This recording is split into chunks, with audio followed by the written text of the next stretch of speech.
Erie. Whew.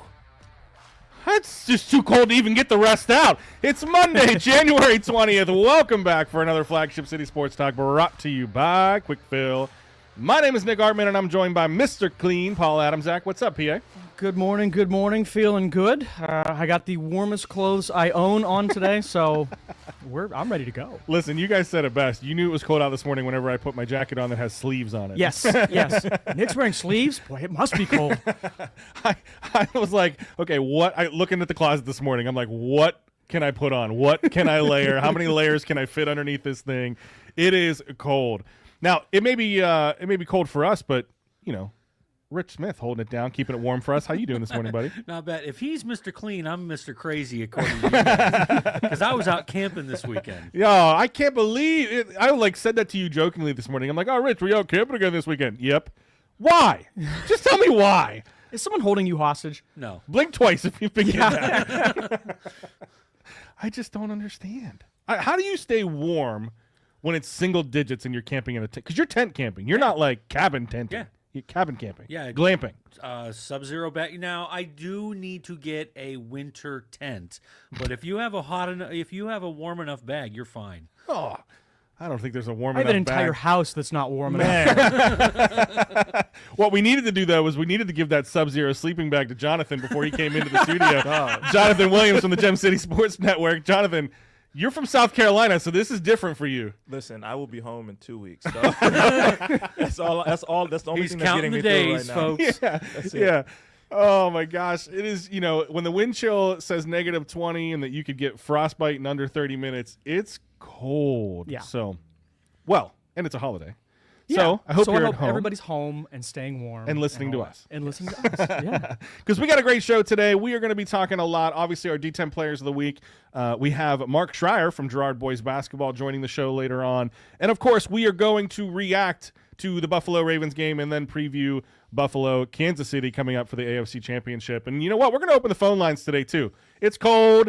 You're home from the holidays. You need something to do. We're going to open up the phone line. So write this number down, 814-679-1080, 679-1080. And on the second half of the show, we're going to open up the phone lines.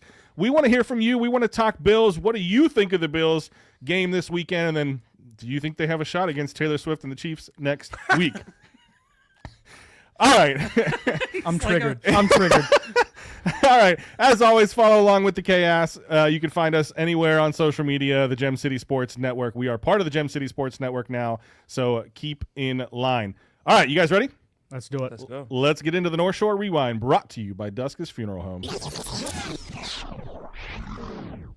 As is tradition on FCST, we hit our D10 Players of the Week, and a quick shout-out because we couldn't pull our Players of the Week without the guys over at Go Erie. They do great work in terms of pulling up stats. It is really hard to find high school sports statistics. Nearly impossible. Yeah. So we wouldn't be able to do what we do without the guys over at Go Erie, so give them a shout-out, give them a follow, read their work. They do great stuff. So, Paul, let's kick us off. Who's your D10 Player of the Week this week? Well, I've got a few, but I want to start with Willie Shunk out of Northeast.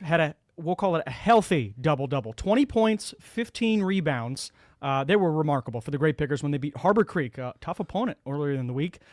He also had a 16-point game when he led a balanced scoring attack for Northeast when they defeated Iroquois 62-43. So 2 good quality wins and a good week for Willie Shunk. And Northeast is kind of a team that Up and down, but seem to be kind of putting it together a little bit. So it'll be interesting to see where they are when you're coming into the season a little bit. They're sitting at 5-7, but you're 4-2 in league play. So I was going to say, but Harbor Creek's been a good team, and Iroquois is really talented. They're another team that's going to be putting it together as we get into the second half of the season as we head toward playoffs. So a good week for the Great Pickers, and looking up for the second half, trying to sneak into the playoffs. And guys like Willie Shunk with the week he had, he's going to need to keep that up. Yep, 100%. All right, Jay Will, who do you got for your first player of the week? I'm heading over to the girls basketball side. I'm going with Deasia Williams from Erie High School, who could have beaten Fort LaBeouf by herself. She scored a game-leading 18 points as her Erie Royals beat Fort LaBeouf what was it, 67-17 or 68-17? It's a football so score. quite literally Yeah. outscored the entire team by herself. I mean, anytime you could say that, like, okay, you're just dunk, Yeah. just walk away. I mean, you talk about a mic drop, like that's your mic drop. When you're scoring more points than the entire team, you've had a good game. Yeah, that's a good week. Yeah.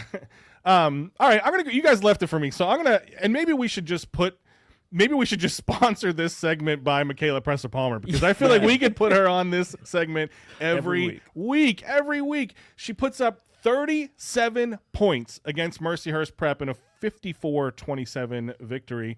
In that game, she had 16 field goals, 2 3-pointers, and she was 3 for 4 at the free throw line. But earlier in the week, she puts up 15, outscoring again Iroquois by herself in a game where Northwestern held the Braves to just 11 points. They are 14-0. Presser Palmer is just on another level this year. When you look at points per game, she is sitting at first in points per game average with 27.2 points per game. In second place, you have Clara Steinberg, who's 23.6, so she's a full 5 points a game ahead.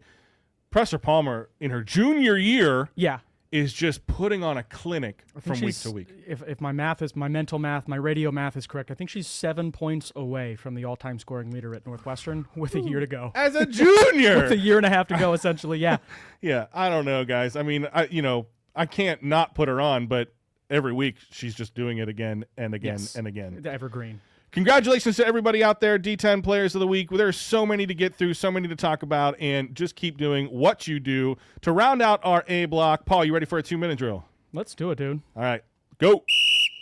All right, General McLean Sr. wrestler Hudson Spires earned his 100th career win at the Midwinter Mayhem Tournament, joining the school's 33-member 100-win club. Spires, now a 101, 53, and 65 with 65 career pins, is chasing McLean's all-time pin record of 76, currently owned by his older brother Wilson.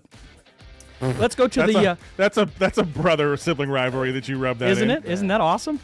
Let's head over to some bowling news. Robert Lytle leads the Times News Open after 16 games with a pinfall of 38-21, securing the top spot for next weekend's championship rounds. 5-time champion Mike Machuga is second with 37-64, while 7-time winner Mike Shady sits in 7th place at 36-14. Match play continues January 25th at Eastway Lanes. Let's go out to Edinburgh. The wheelchair basketball team earned head coach Will Speed his first pair of wins with victories over CUNY 65-58 and Eastern Washington 70-58. James Pollard recorded double-doubles in both games, scoring 30 and 29, while Jeremy Evans added 22 points and 10 assists against Eastern Washington. Scott shot over 50% from the field in both games. Headed down to Gannon, the 15-game win streak is over as they ended with an 82-70 loss to the number 2 team in the country, Damon, who is now 16-0. The Golden Knights struggled offensively, shooting 34.5% from the field despite 5 players scoring in double figures, led by Pace Prosser's 14-point, 10-rebound double-double. Gannon, now at 15-3, returns to PSAC play on January 22nd against Pitt Johnstown. Let's go up to the Hill. Mercyhurst men's basketball secured a 69-65 wild comeback win over Wagner, earning their first road NEC victory. Aiden Reichert led the Lakers with 22 points and 8 rebounds. And I also just wanted to say Rachel Majeski of Penn State Barron was named the AMCC Women's Basketball Athlete of the Week last week. Yeah, she is just somebody that dominates on the court. I remember talking about her last year. Yeah. Barron doesn't get a lot of love, compared to a lot of other basketball programs in the city, but they do a phenomenal job out Local there, product, so you gotta push her. Quick question, guys. Back to GM Wrestling real quick. How do you guys think arguments are settled in Spire household? Physically. They just have a mat in the basement. Like, there's no furniture, there's no drywall. Those must be must-see TV. Hey, before we go, we didn't forget about this guy, but we wanted to save him to the end as far as our D10 Players of the Week. Kenny Godoy from Girard. From the boys basketball team. Now listen, Girard Hive, we waited to talk about this guy because Godoy had 38 points over Fairview, big rivalry game there, in a 68-50 win against rival Fairview Tigers. And we saved him for the end because when we come back, we are talking with Mark Schrier, head coach of the Girard boys basketball team. That was the North Shore Rewind, brought to you by Duskus Funeral Home. You're listening to Flagship City Sports Talk, brought to you by Quickfill.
Welcome back.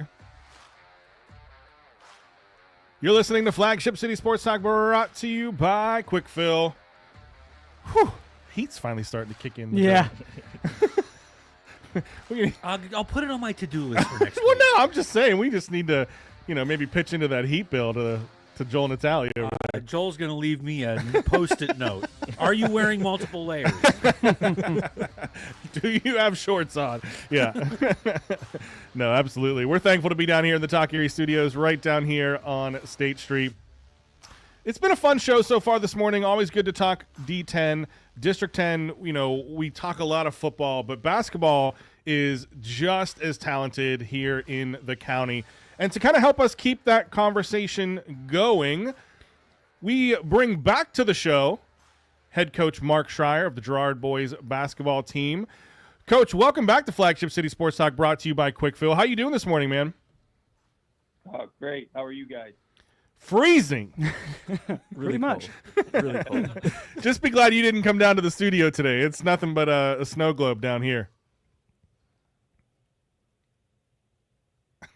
Coach, you still there? Yeah. Okay. No, that's okay. Just making sure we didn't have a technical glitch and still got you there. Hey, let's talk about the team right now, right? You're 9-3 overall, 5-0 in league play, sitting at first place in Region 6, just coming off a big win against Fairview, 68-50, and always a rivalry game there. And I know you got some history there too. So, if you could summarize the season to date in one word, what would that be? Growth. I mean, that's our probably biggest thing that's happened with this group. I mean, we came in not knowing, 100% what roles were going to look like. And, we had a lot of holdovers from the year before, but really nobody who had served in the role that they had the previous year or two.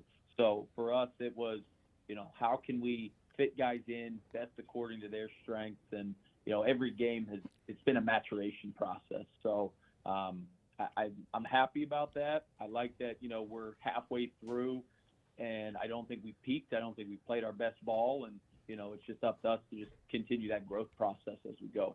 Yeah, for sure.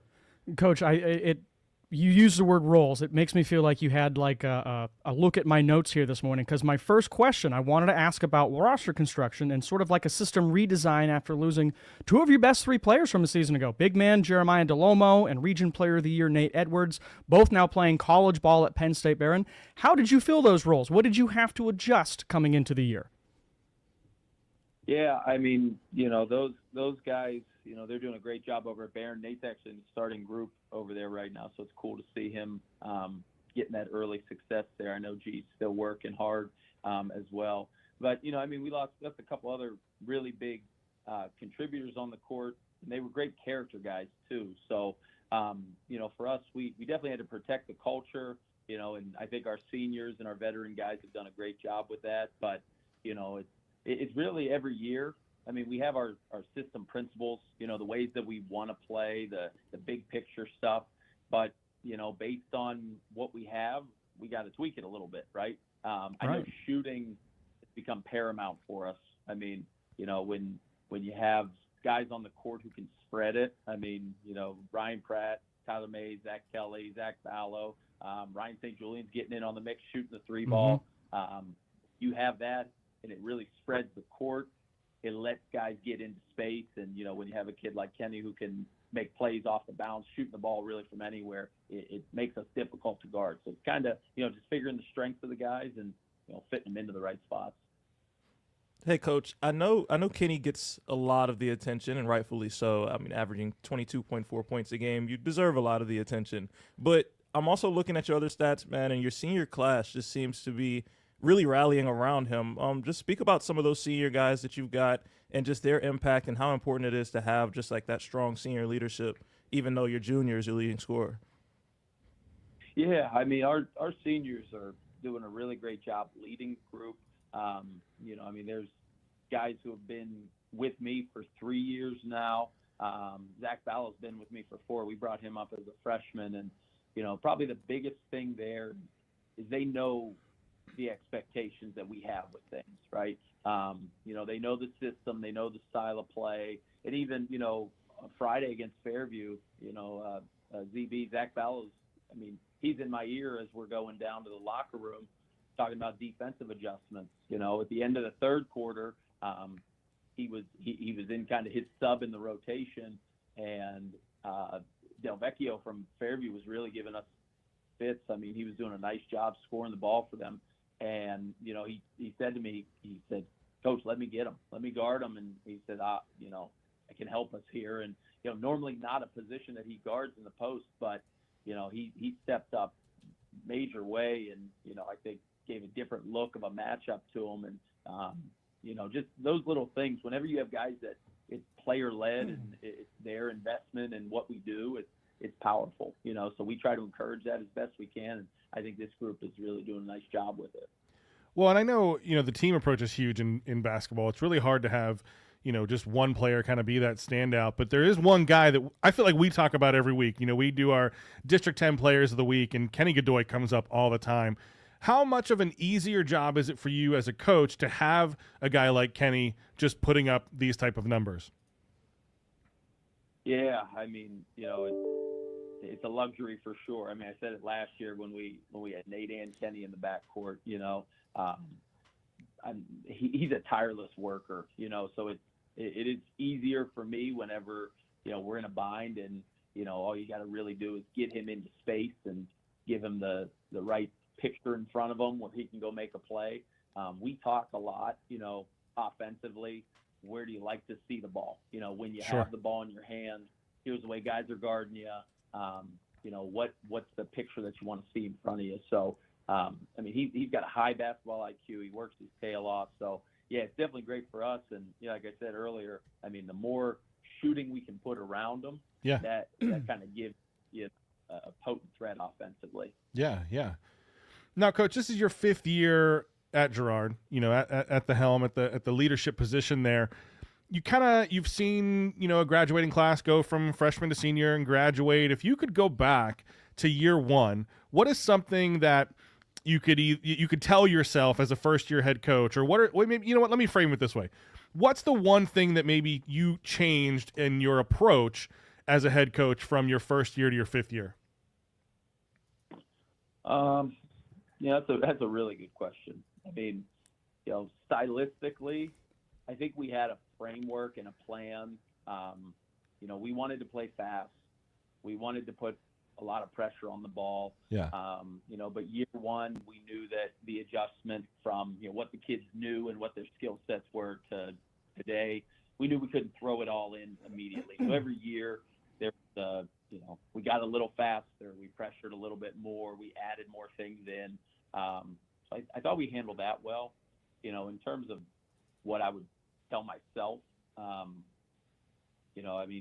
those early years, it was, living and dying in every win and loss, and I think that was more me, I was trying to establish myself. And, the losses were, they were really hard. They still are, but, I think where I've maybe matured a little bit is, how to handle whenever these moments happen with the group, and, Sure. Recognizing this year's group and what they need, when we win or when we lose. I think that I found a better balance with that, but you don't want to let that creep in. You don't want to let the losses become acceptable. I think that puts you on a bad track, but just managing it out, where everyone can take that 24 hours of, hey, you won, you lost, got to get back in the gym and go to work again. I think that's probably the biggest thing that we've grown as a program. Yeah, find that balance.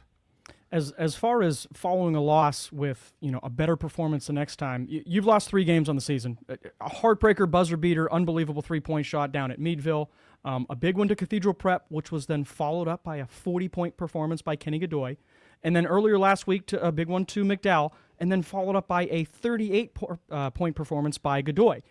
You've coached on both sides of the Fairview-Girard rivalry. What makes it different than other rivalry games, and what is it about Kenny Godoy that coming off a loss, does he take it as personally as you do? Yeah, he might, he's been around me a lot. I think that he's, and the whole group too. We've talked about that. Like, you got to have the bounce back approach. You don't want to let losses string together. Since we've been here, I can point to one stretch, my second year, where we lost. It was 2 or 3 in a row, and it was dark days. Guys were, it was difficult, and we had to fight our way out of it. But yeah, I think that that's just been our mentality with the group. I talked with them earlier in the year, and I said I always try to be honest with them, and I said, one of my big worries about this group is, they haven't really experienced a lot of failure. Sure. This group of seniors that, if this is their 3rd year in the program, they came off a 20-3 season and then a 26-3 season. And I said, guys, that's not normal for high school basketball players. So my worry is, if we have a couple of losses, how do we bounce back? And so I think giving them that message early on, they've taken it, in stride, and they said, okay, so anytime it does happen, we're going to try to avoid it best we can, but when it does happen, you can't let 2 and 3 come from one bad performance. Well, Coach, that's good to hear, and we're excited for you guys. You guys are having a great year, and there's still a lot of ball to be played. So we're excited to have you on the show, and we welcome you back anytime. We're looking forward to watching the team kind of unfold as we, just really got over the halfway point of the season. So good luck to you guys in the rest of the year. Oh, thank you, guys. You guys do a great job. Thanks for having me on. Thanks, man. Coach. Appreciate you. It. Take care. All right, before we take our next break, I want to take a second and thank all of our sponsors: Quick Fill, Duskus Funeral Home, Dauber Auto Supply, John's Wildwood Pizza, and Denny's Sales and Service. Without them, we wouldn't be here for you. When we get back, we are recapping Bills-Ravens divisional round matchup. Don't forget, we're opening up the phone lines. Give us a call, 814-679-1080, 814-679-1080. You're listening to Flagship City Sports Talk, brought to you by Quick Fill.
Welcome back.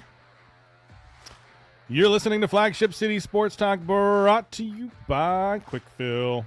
Always good to talk to head coach Mark Schrier. He's a good guy, man. I appreciate him coming on, talking basketball with us. He's real bright. Ever since he's been at Girard, they've been good. So Yeah. I hope he stays around for a long time. Yeah. I mean, a technician, a leader. Yes. You know, that team has been good since he's got there. Yes, So and it's- that's not an accident. No. Speaking of good, if you're a Bills fan, you're feeling good this morning, right? We had a big win yesterday. Josh Allen scores 2 TDs as the Bills take down the Baltimore Ravens 27-25 in the divisional round. Let's jump into the Rust Belt Rundown.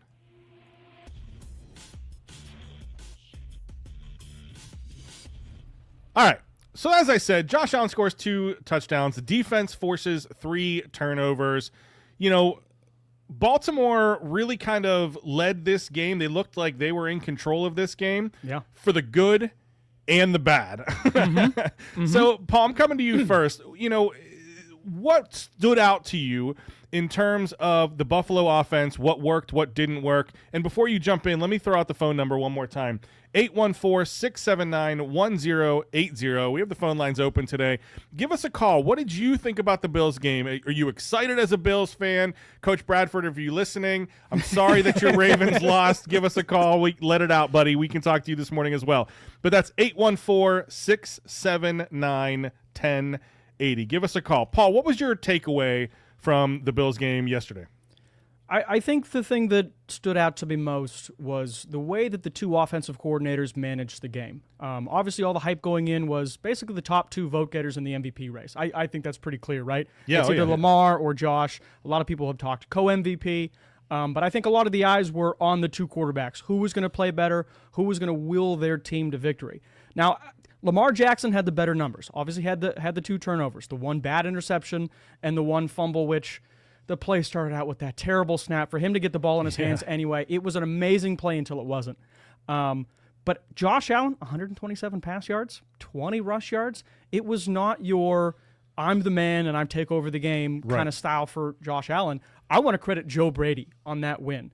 And I want to credit myself for being right for the last 7 years about this Bills offense and what they needed to do, because they finally got a run game going. And I want to credit Joe Brady because I don't want to call it a conservative approach, but it was all very smart. It was all very under control. There weren't a whole lot of opportunities that he said, hey, Josh, I need you to go be the guy here. It was, look, hand it off. We're going to go this way. We're going to do the right thing with the numbers. Got to give Josh credit for, seeing the line of scrimmage, seeing the defense, making the right checks, getting his offense into a good position. But he didn't make bad plays. He took 1 sack, lost 1 yard. Didn't throw any interceptions, no fumbles. He didn't do anything absolutely spectacular. I mean, he was good in the red zone. He's a moose. But, Joe Brady did such a good job at managing the clock, managing the offense, and keeping his guys out of trouble. Whereas Todd Monken on the other side, we can say a lot of things. I think his game plan was more, hey, let's let Lamar go be Lamar. He's going to be spectacular, and he's going to be the reason we win the game. Yeah, and Josh Allen, I mean, maybe didn't have the numbers in the passing game, but he supported that rush as well. He went for, 20 yards on the ground, but he scored 2 touchdowns. Yeah. In the second quarter, he had a 1-yard touchdown run and a 4-yard touchdown run. They used him, Jonathan, in the way that the Ravens maybe should have used Derrick Henry. Agreed. Todd Monken, have a seat, man. I've been sitting over here stewing for the entire segment. Todd Monken, let's talk. The studio just got a little warmer. You guys It's heating up. I have a couple of problems, and some of these problems might be fueled by the large amount of U.S. currency that I had on Derrick Henry rushing yards last night. And some of these problems are fueled by the fact that I've played football at a decently high level, and I know the game of football decently well, and I also know that when you have first and goal from the 2-yard line, and you have one of, if not the best running back in the league in your backfield this year in Derrick Henry, with the body of a Greek god, you give the ball to him more than one time on first and goal. Yeah. I don't care if he gets stuffed on 1st and 2 and you have 2nd and goal from the 2-yard line. Guess what? Give it to him again. He gets stuffed again. 3rd and goal. Guess what? Give it to him again. I am so sick. And I texted you guys this last night.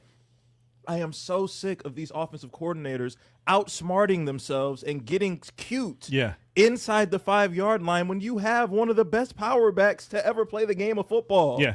You have a top 2 running back in the league in your backfield and won't hand the football to him. That's the reason why you lose this game. You can look at the turnovers. You can blame Mark Andrews all you want for his fumble and his god-awful drop. That was just abysmal. You can blame him all you want to.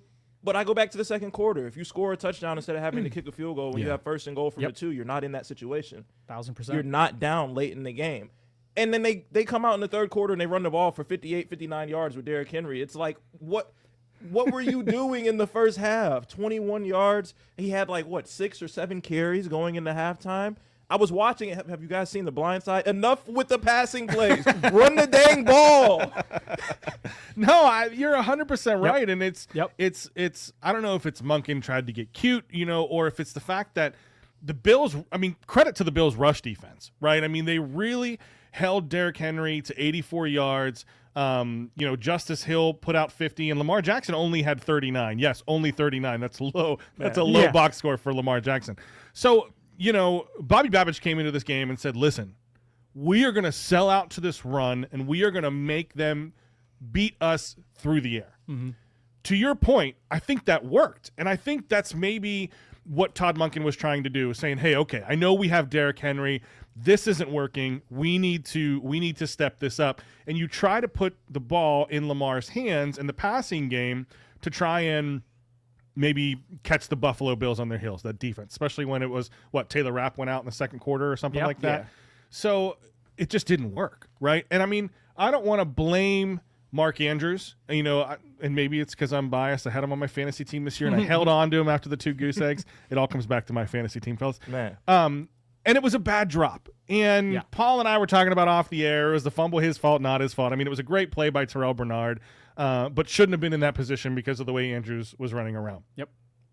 But was his fault, by the way. 100%. But I hate all the you get on X today and it's all Mark Andrews on LinkedIn, open to work, and beating up on the guy.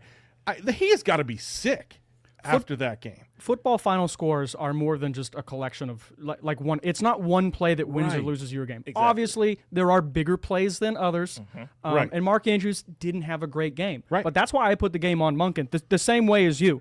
There were so many mismanaged decisions that came from the top that, obviously hindsight is 20/20. Sure. But man, you have 2 2-point conversions and Henry doesn't touch the ball on either of them. If you get one or the other, this is a completely different ball game. I don't care how good that rush defense is. It's like they've been allergic to giving the ball to Derrick Henry inside the 5 all season, and they love leaving the ball in Lamar's hands in those situations, and it finally came back to bite them. Mm-hmm. But if you look at the contrast between Joe Brady and Todd Monken in this game, Joe Brady was able to take the pressure off of his quarterback. Yes. He took the ball out of Josh Allen's hands. He didn't put Josh Allen in positions to make mistakes or turn the ball over or do anything to negatively affect the game. Josh Allen was a game manager this game, and that's all they needed him to be. Exactly. Bad weather game, in the snow, manage the game, protect the football, get us out of here with a win. Where Todd Monken put the ball in Lamar's hands, and yes, Lamar is spectacular, but in less than ideal weather conditions and in a grinded out playoff football game on the road, why are you leaving so much up to chance? Why are we taking so many risks? Yeah. Play it safe. Play it safer. And you have the best ability to play it safe because you're playing it safe is handing it to an all-pro caliber Pro Bowl caliber, Hall of Fame caliber running back. Yeah. That's playing it safe for you. When that's playing it safe for you, I'd play it safe so many more times than throwing the ball down the field to Mark Andrews or anybody else or leaving the ball in Lamar Jackson's hands anywhere from 5 yards and in. It's mind-blowing to me. These guys get paid a lot of money to make coaching decisions and make play call decisions, and it's not an easy job at all. But sometimes I really just think they overthink it. Yeah. And they think themselves out of obvious solutions. You run the ball more in this football game and you stick to the run in the first half, we're talking about Baltimore moving on to the next round. You okay? I agree. You okay? I think I've You gotten feel better it out now? You feel better now? You got that off your chest? Just checking. Go ahead, Paul. All I was going to say is I agree 1,000%. And I think it's a case of you've heard of the phrase standing too close to the elephant. Yeah. Okay. You got to stand back to see the whole picture. If you get too close to it, you can't really appreciate the size. Sometimes when the most obvious thing, everybody who watched that game, everybody on the Ravens sideline, everybody on the Bills sideline, they know Derrick Henry is the guy at the 2-yard line. So Todd Monken overthinks it. They think this, so we should do this. Well, they would adjust this way. They would expect us to do this. That's why we're going to do this. Nah, dude. The reason it's obvious is because everybody knows that's your it's going to work. That's your best option. Yeah, and that's 100% where I was going to. Yeah. It's like, if it was Monken trying to get cute, that's fine if it's working. It wasn't working. Right. So why do you keep trying to force it? They don't even have, okay, you're going to implement maybe a pass scheme in this game. Your number one receiver is out. Rashad Bateman, finally maybe looked like a high first-round pick. Yeah. Right, yeah. I For mean, the first time in his career. 4 for 66 and a touchdown. Likely was your number one receiver. Andrews was number 3. Like, you didn't have the skill players. If that's Monken's game plan, you didn't have the skill players to support that, and you did have a Lamar Jackson and Derrick Henry that you could have leaned on that entire game. Yeah, I mean, this isn't on Mark Andrews. This is just maybe, a letdown by the Ravens. And I'm not even getting on the Lamar can't win the big game. Lamar's 3-5 in the playoffs. Give me a break. But this was a great game by the Bills. They played it smart, and they're moving on to the AFC the Conference Championship, which is what we're going to get into next. Spoiler alert, they're going to lose. If you disagree with me, call me, 814-679-1080. For nearly 40 years, the Edinburgh community has been trusting Dauber Auto Supply for their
Welcome back.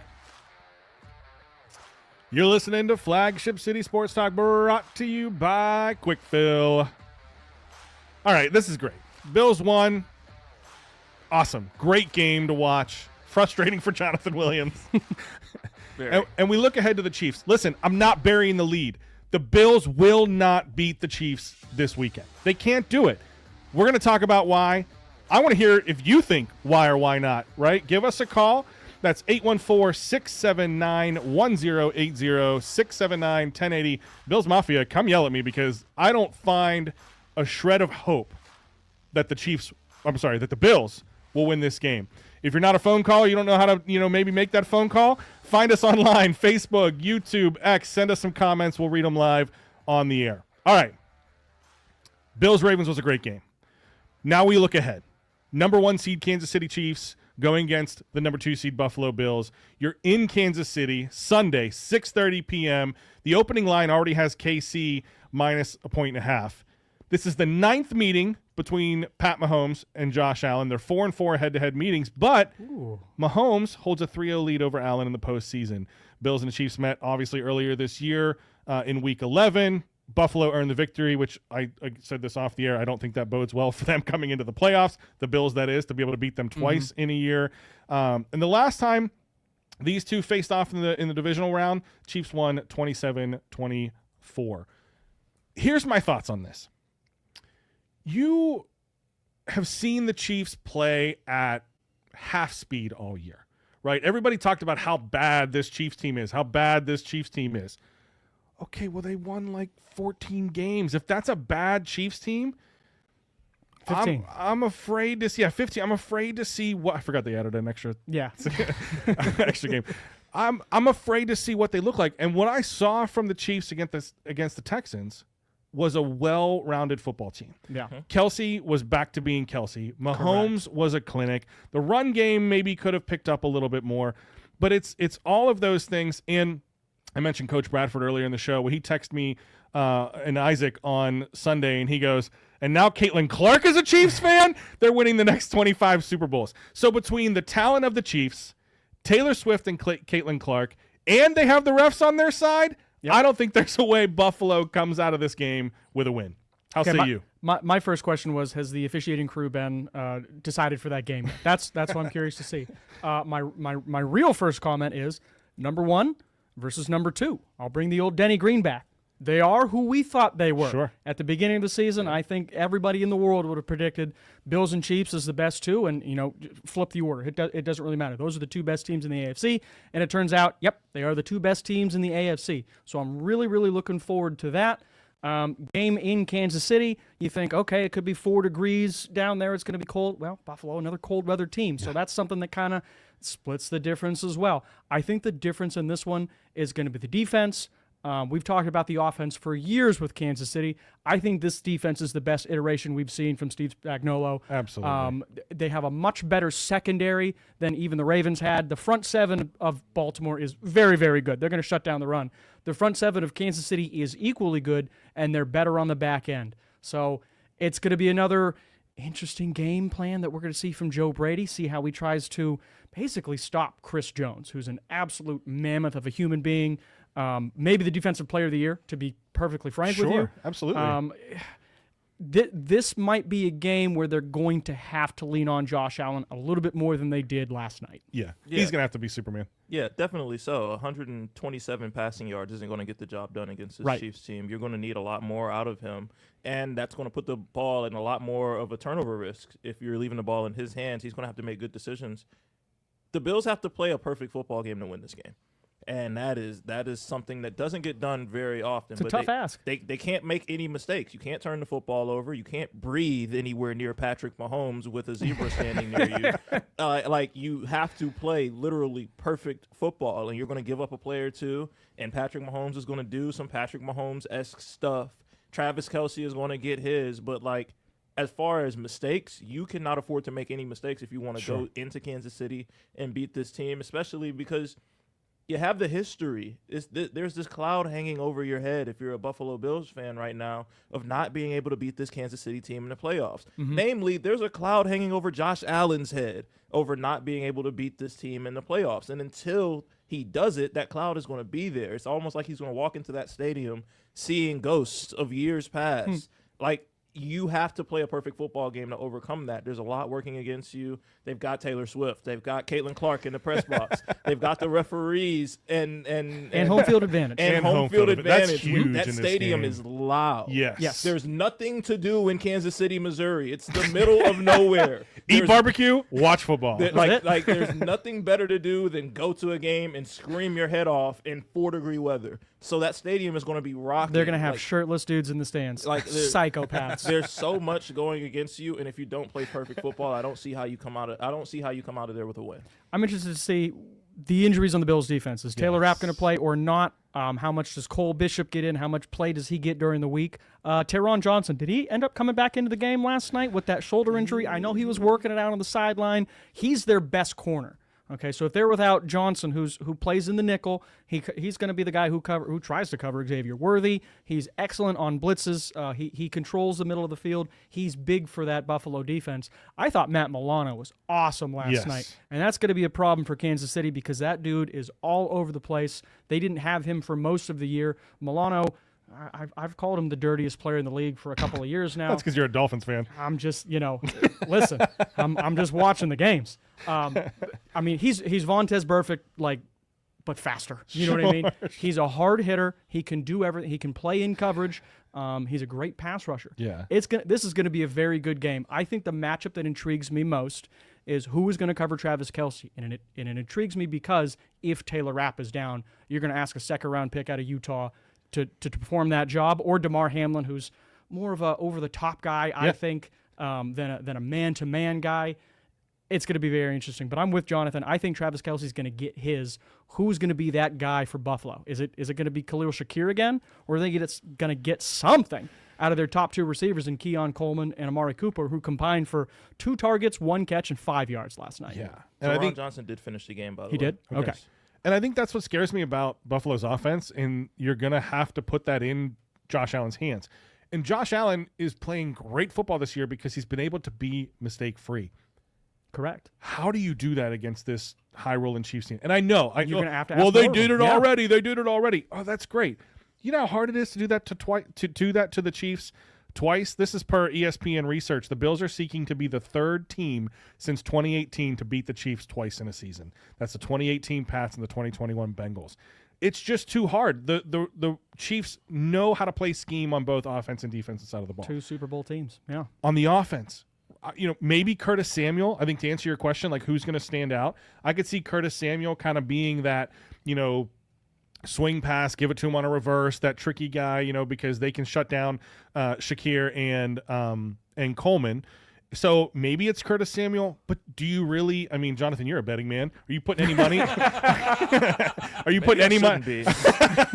Are you putting any money on the Buffalo wide receivers? You can't trust any one of them to just come into every game and have a dominant performance. Right. They're one. They don't have a number one. They haven't had a number one. And Keon Coleman has been close, and Khalil Shakir has emerged as a top guy, I guess, for their offense. But they don't have anybody that's consistent enough to say that guy's going to go get me 60 yards a game. So no, I'm not putting anybody on a Buffalo Bills receiver. So I think what I want to see, or what I think needs to happen, is you need that defensive line to stand up Patrick Mahomes. Right? Ed Oliver had a great game last night against the Ravens. He did. He had 4 pressures, all hurries, added another pass rush, had a 22.7 pass rush win rate. He needs to be that dominant again. Rousseau was good. Phillips was good. Yes. We mentioned Milano. You need to disrupt Patrick Mahomes. You need to stuff that run game, and that's your only chance of winning. That's your only chance of winning this game. I agree, and I just go back to this. This is the game that Josh Allen needs to be the MVP Josh Allen. Right. I don't think you are going to dink and dunk your way against this Chiefs defense. I think Mahomes is going to put up points in that offense. Yeah. We're all in agreement that the referees are going to favor the Chiefs, right? I don't think that's a conspiracy. Listen, theory I'm anymore. I'm never a blame the refs kind of guy, but that game was bad. If you're a Buffalo Bills defensive lineman or linebacker and you get in the backfield with Pat Mahomes, when you tack him, this is how you do it. You make sure that you fluff his pillow, you lay him down gently, make sure you tuck him in, read him a bedtime story, and then maybe it won't be roughing the passer. Even then, I don't know. And you're still iffy. Still iffy. Can we mention this real quick, too? There is another Pennsylvania team in the NFC Championship, too. Yep. Maybe the best offensive and defensive line combo in football, the Philadelphia Eagles. You know what they did? They ran the football. Yeah. I mean, Saquon is looking like a man possessed. Yeah. Yeah, I mean, you have Philly and Washington. I mean, what a great game. that game's going to be as The well. rubber match. Yeah. I mean, listen, clear your schedule on Sunday. Oh, yeah. We're in Erie County. It's not going to be warm, so you don't got anything going on. Can we? Go to church in the morning, sit down and watch some great football because you got Washington and Philly and then Buffalo and KC. Any predictions? I gotta go. I gotta go with Philly because I didn't pick Philly to win last week, so I thought the Rams were gonna catch them. So Go quick. Philly KC. I'm Philly KC as well. Philly, That was my prediction earlier in the season. All right, Erie. Thanks so much for joining us today. My name is Nick Gartman, signing off for Paul Adamczak, Rich Smith, Jonathan Williams. That's it. We're done. Stay warm.